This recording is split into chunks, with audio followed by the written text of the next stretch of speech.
Let's analyze a basic car.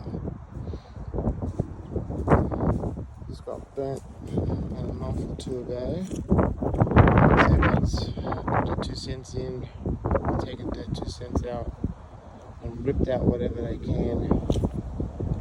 And cars always so complicated, or any machine looks complicated until you break it up. And a lot of people have broken this up for us. So a few interesting things I want to point out.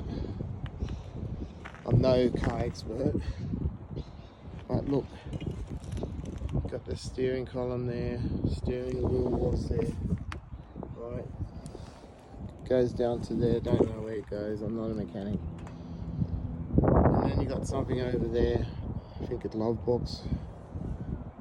And then you got something here, so you had the console here. So if you analyze it, I just had a steel pole go across from the outside frame, just a steel pole.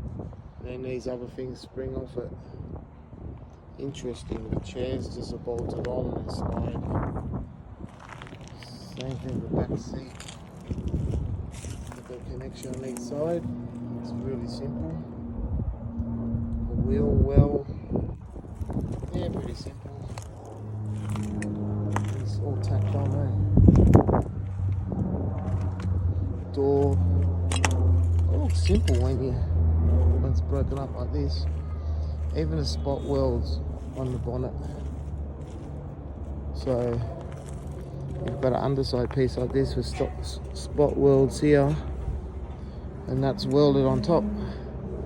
It's pretty amazing, the engineering side of it, because you know, you're flying at 110 or whatever, and it's got to be safe, and this can't fly off while you're driving. So the spot welds have to be sufficient for the use of the car.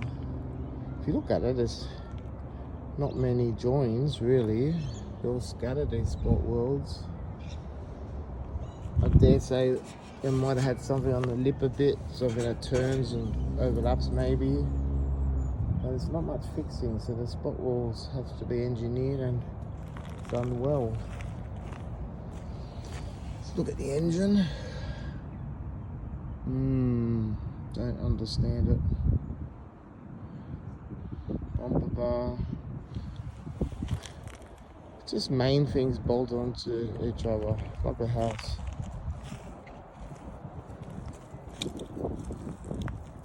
Interesting.